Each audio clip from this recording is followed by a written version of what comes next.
बेटा, क्विक का मतलब होता है 5 से 10 मिनट के अंदर बेटा, डिपेंडिंग कि पिछले दिन कितना पढ़ा है, हम फास्ट रिवीजन करते हैं। क्लास में तो हम बेटा हर चीज को रिवाइज करते हुए चलते हैं, क्योंकि नए बच्चे आते हैं ना, वो कहते हैं हाय राम, मैम तो बहुत तेजी से पढ़ा रही हैं, मैम तो बहुत स्पीड में पढ़ा रही है। तो पुराने सपोलों प्लीज अपने नए गैंग मेंबर्स को बता देना कि मैम का ये रिवीजन है, ये नॉर्मल क्लास नहीं है, रिवीजन है। तो ये मत सोचना कि ये मतलब मैम इतना फास्ट पढ़ा रही है, दिस इज रिवीजन।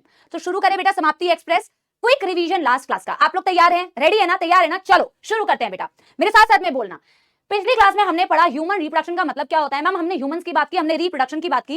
रिप्रोड्यूस करने का मतलब मैम ने कहा था कि वापस से प्रोड्यूस करना, मतलब बच्चे पैदा करना, आम भाषा में ऑफस्प्रिंग्स प्रोड्यूस करना। ऑफस्प्रिंग प्रोड्यूस करना बेहद जरूरी है जनरेशन की कंटिन्यूटी के लिए, सर्वाइवल के लिए, अपनी जीन्स बेटा आपके धरती पे रहे उसके लिए बहुत जरूरी है रिप्रोडक्शन करना। यही हमारा अल्टीमेट एम है।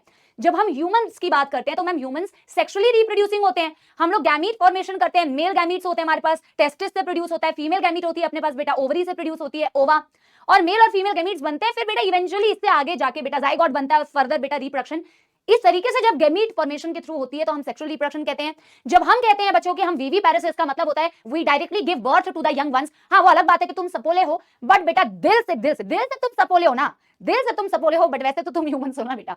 तो हम अंडा नहीं देते बेटा कबूतर के जैसे, मुर्गी के जैसे, हम बेटा डायरेक्टली यंग वंस को बर्थ करते हैं, तो हम हो गए वीवी पैरेस। मैंने बोला कि यार रिप्रोडक्शन करने के लिए सीरीज ऑफ इवेंट्स होते हैं ह्यूमन रिप्रोडक्शन में। सबसे पहले बच्चा ऑफस्प्रिंग प्रोड्यूस करना है तो भैया गैमीट फॉर्मेशन होना चाहिए। शब्द को तोड़ के देखिए, गैमीटोजेनेसिस हमने कहा था। गैमीटो का मतलब होता है गैमीट, जेनेसिस का मतलब होता है जनरेशन, गैमीट्स की जनरेशन इज गैमीटोजेनेसिस। जब मैं यही गैमीट की जनरेशन बच्चा फीमेल्स में बोल रही हूं तो उसे oogenesis कहते हैं, जो पूरा प्रोसेस चैप्टर में पढ़ेंगे। ओवा का formation that is oogenesis, sperm का प्रोडक्शन दैट इज स्पर्मेटोजेनेसिस, इन दोनों को मिला के हमने बोला गैमीटोजेनेसिस। सबसे पहले तो गैमीटोजेनेसिस होने की जरूरत है। अब गैमीट बनके बेटा हाथ पे हाथ धर के बैठे थोड़ी रहेंगे, गैमीट का ट्रांसफर करेंगे। भाई एसी चला दो।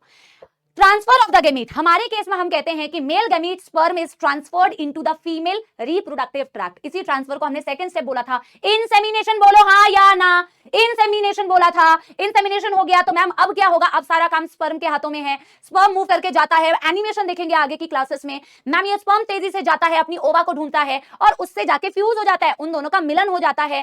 Third step, third event that is fertilisation. Fertilisation के रिजल्ट से क्या बनता है जल्दी बताइए। एक स्पर्म एक ओवा से मिलता है तो बनता है एक जाइगोट, जो कि होता है सिंगल सेल। अगला स्टेप होता है इम्प्लांटेशन। यार देखो सारा कुछ तो मम्मी के बॉडी के अंदर, सारी चीजें तो बेटा हमें मम्मी से ही लेनी होती है। तो आप देखते हो ये जो जाइगोट होता है ये सिंगल सेल होता है। पूरे चैप्टर में हम आगे इस चीज को पढ़ेंगे भी कि मैम ये डिवाइड करता है। जाइगोट एक सेल से बनाता है, दो सेल से बनाएगा, चार से बनाएगा 8। इस तरीके से डिवाइड करते करते बेटा एक स्टेज आती है जिसका नाम होता है, क्या नाम होता है सपोलो? ब्लास्ट्यूला या ब्लास्टोसिस्ट। मैंने एक ही नाम लिखवाया क्योंकि आगे मैं पढ़ाऊंगी ये तुम्हें। ये जो स्टेज बनती है ना बेटा डिवीजन से, ब्लास्ट्यूला या ब्लास्टोसिस्ट, ये कहां जाके चिपकती है? ये मम्मी के यूट्रस, मम्मी के यूट्रस। मैंने यूट्रस बताया था उस दिन, तुम्हें बताया था कि नहीं? आगे जब फीमेल रिप्रोडक्टिव सिस्टम पढ़ाऊंगी तो बताऊंगी भी। यूट्रस होती है ना बेटा, जहां हम सारे बेटा यूट्रस के अंदर थे मम्मी के। तो हमारा जो यूट्रस होता है फीमेल्स का, उस यूट्रस की बेटा वॉल होती है का, जो कि मैं अगेन आगे पढ़ाऊंगी। वैसे तो एनसीईआरटी ने इनिशियल में लिखा हुआ है कि वो जो ब्लास्ट्यूला होता है या ब्लास्टोसिस्ट होता है वो यूट्रस में जाके चिपक जाता है। That is the fourth step called as implantation. Implant मतलब चिपकना। मैंने आपको डिटेल में ही बता दिया था फर्स्ट क्लास में, आगे भी पढ़ाऊंगी। एंडोमेट्रियम में जाके वो चिपकती है, उसे बोलते हैं इम्प्लांटेशन। एंडोमेट्रियम यूटेरस की सबसे अंदर वाली लेयर होती है, डिटेल में पढ़ेंगे बाद में। इम्प्लांटेशन हो गया, अब एम्ब्रियोनिक डेवलपमेंट होगा। यार एम्ब्रियो डेवलप करेगी भाई, अब तुम बेटा बॉल जैसे थोड़ी दिखोगे, फिर तुम्हारे हाथ पैर बनेंगे, तुम्हारी आंखें बनेंगी, तुम्हारे बेटा बुद्धि भी बन जाती तो बहुत अच्छी बात होती बेटा, ठीक है ना? तुम तो ऐसे ही आगे बेटा बाहर, बट एनीवे। तो बेटा ये जो एम्ब्रियोनिक पूरा डेवलपमेंट होता है, ये जो टाइम पीरियड होता है 9 महीने का, इसे बोला जाता है गेस्टेशन।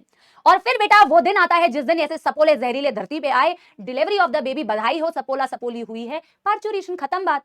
फिर हमने बोला कि यार प्राइमरी सेक्स ऑर्गन्स होते हैं, सेकेंडरी सेक्स ऑर्गन्स होते हैं। प्राइमरी सेक्स ऑर्गन्स वो होते हैं मैम जिनके अंदर गैमीट भी बनता है, जो हार्मोन भी बनाते हैं।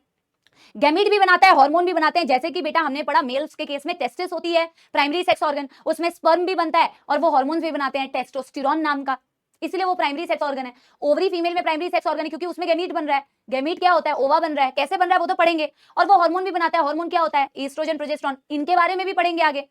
और सेकेंडरी सेक्स ऑर्गन को सेकेंडरी इसलिए बोलते हैं ना यार, ये ना सेकेंडरी है, हम जीवन में भी तो बोलते हैं ना ये मेरा प्राइमरी कोर ग्रुप है दोस्तों का, बड़ा इंपॉर्टेंट।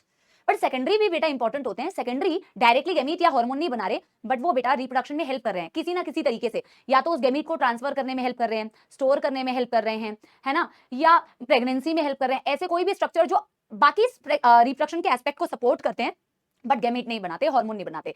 जैसे आज आप मेल्स में पढ़ोगे कुछ स्ट्रक्चर्स बेटा, वास्ट डिफरेंस, एपिडिडाइमिस, फीमेल में आपको पढ़ाऊंगी मैं fallopian tube, uterus, cervix, vagina, etcetera etcetera.